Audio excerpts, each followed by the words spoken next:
Good Ay, morning, ma'am. hello. Sorry, kala ko Hello. naghihintay ako na lang pala hinihintay. Ayan. So, start na, no? Nagre-record na tayo? Yes po, ma'am. Okay. So, wait lang. Share ako ng screen. So, paki-open na yung 79 na issue B. Share screen. So, yan. So, yan. Kita nyo na yung screen ko? Yes po. So, itong sample natin is, yun, gawa na siya. So, meron na siyang mga nakalagay na contour. Ngayon, ang i-share ko na lang sa inyo is kung paano siya i-correct. So, pag na-share ko na kung paano siya i-correct, ma-apply nyo na siya pag from scratch. Kasi ito with revisions na siya. Parang i-reverse engineer nyo na lang kung paano. So, first is, ito pala yung sinasabi ni, ang tawag dito, ni Mark King, na wag daw nating babaguhin. So, punta tayo sa project location. Tapos ito, 0 lang siya dapat. 0. Okay. And then, ito, lalo na sa mga nagbe-base model, i-0-0 na lang natin siya ha. Kasi ito is parang namana na lang natin yung figure, yun nga, yung mga digits na yun from previous na gumawa na itong file na to, tapos 'di ba ginamit lang natin siya as reference. So ito is 0 0 0. Yan. Itong ano naman na to sa north na to is I think ano na to binase na siya sa actual na site survey. Yun. Pero kung wala pa tayong site survey, i-90 na lang natin siya, which is 'di ba yun yung default natin laging pataas yung north. Okay. So okay. Next is um, tawag dito. So, punta tayo, ay i-turn on natin ngayon yung mesh natin, which is nasa layer na mesh terrain. Tapos, update na lang para mamaya na lang natin siya i-off pagka final na pag i-close na natin yung PLN. Pero for now, i-on muna natin para hindi tayo on and off lagi ng layer. So, andito na siya.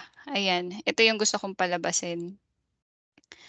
So, yun. Dito kasi ang ginagawa natin, ano tayo, no? Alt value tayo ng alt value sa mga ganito. So, i-eliminate natin yung part na yun. For this job, ano na, identified na yung slab RL and yung platform RL. So, ang gagawin natin is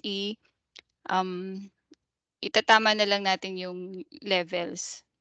Yung pag-compute ng slab RL, platform RL, if hindi nyo pa alam sa ibang training na lang siya. Pero consider natin na given na tong slab RL and platform RL, okay? Next is, so first, 0 is 0 natin yung nandito ha. 0. Tapos, inon natin yung terrain or yung mesh. Next is, settings ng terrain. Tapos, make sure na naka-0 level siya. Okay. Tapos, okay. Next is control 7 or yung settings natin. So, sa settings, ang ginagawa ko is ini-screenshot ko siya or pwede nyo namang ilista kung meron, kung ano yung mas prefer nyo. Pero sa akin yan, ini-screenshot ko siya. Kasi, kakailangan natin tong figures na to. Ito, ito. Yan. Yung settings niya. Yan. Kailangan natin to. So, itatabi ko muna ha. Ilagay ko muna sa kabilang screen ko. And then, ngayon, i-edit na natin siya. Yung ilalagay natin dito is yung 145185. Dito, 145185. 145185. Tapos, yan. Iiba na tong elevation. Tapos, Itong mga nandito naman is hindi naman siya nagbago. Pina-screenshot ko lang siya just in case may mangyari sa ano, sa model nyo. Alam nyo kung ano yung mga heights na babalikan nyo. So, ano lang siya, for precautionary measures lang siya. So, 145,185. Okay. So, click. Okay. Ngayon, double click natin yung site plan. Ayan, oh, nagbago siya. So, ngayon, i-check natin yung elevation. So, ayan. So, kung mapapansin nyo, umangat na siya, oh. Dati, nandito yung drawing natin. Ngayon, umangat na siya. Kasi naglagay na tayo ng, tawag dito, ng value.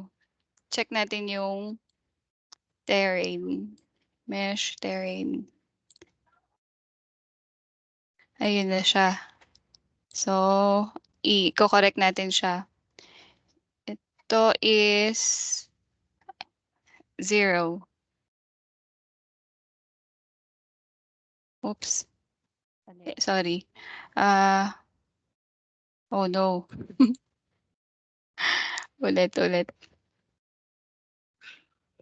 So, dito is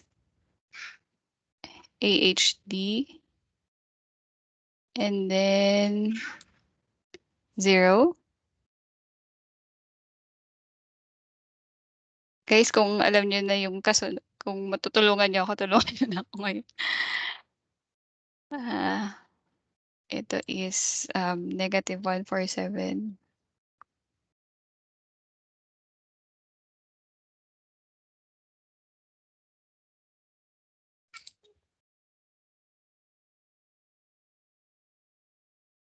Control T.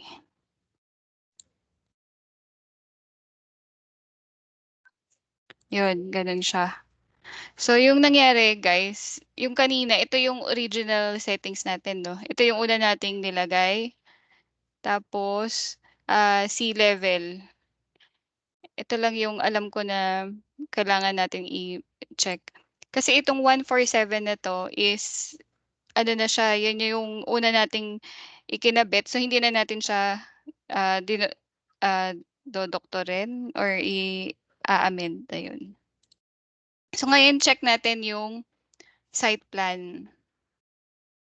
Yun. So, okay na siya. Paano ko nasabing okay na? Kasi, di ba ito is, itong mga levels na to is, nagbabago siya according dun sa terrain na nilagay natin.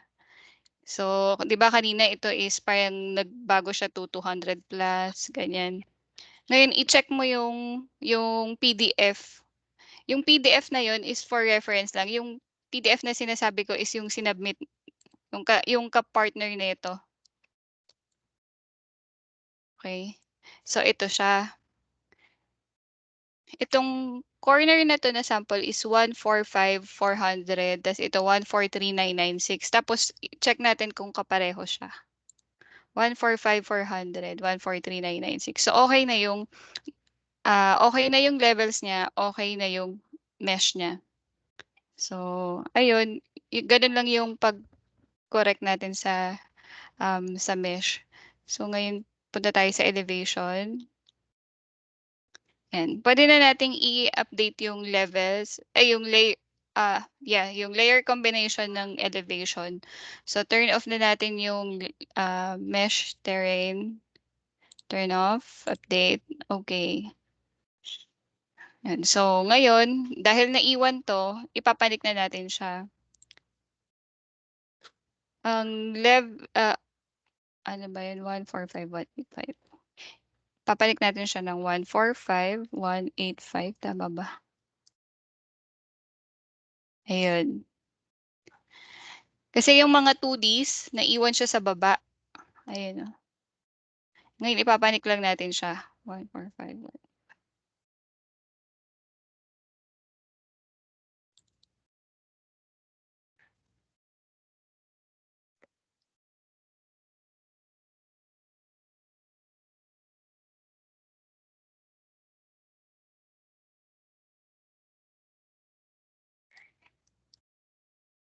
Ayun. So, okay na siya. Hindi na natin siya inano yung inalt value. Kasi naka-0 na dito tapos tama na yung settings niya. Guys, question? So, ulitin ko lang ha yung naging steps natin. First is 0 altitude, yung dito. Next is yung mesh natin is sinelect natin from sea level. Third is control 7 and then screenshot nyo lang yung story settings for for precautionary measures. Then fifth is yung in-input natin dito sa story settings itong computed natin na slab RL. Tapos make sure lang na ito nga is pareho, which is dapat naman talaga siya pareho. And then yung isa yung nagkagulo tayo dun sa mesh, 'di ba? Diyan ka may tao. Tapos yung mesh is in-update. Ano 'yun? Ah.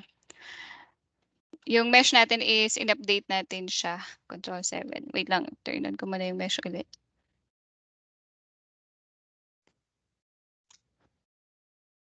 Naka-sea level. Okay.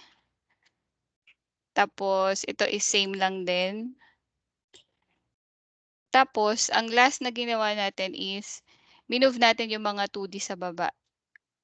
Pinanik ko dito sa taas at ang distance na ginamit ko is yung 145,185 which is yung computed natin na RL. Kasi previously nandito siya sa baba, 'di ba, sa bottom, which is yung 0. Ito yung ano natin itong linya na to yung level natin before eh. Yan. Ito yon. Dati nandito yun sa baba, which is 145 meters below. Dito siya. Kaya yung lahat ng 2D, inangat lang. Yun. Questions, guys?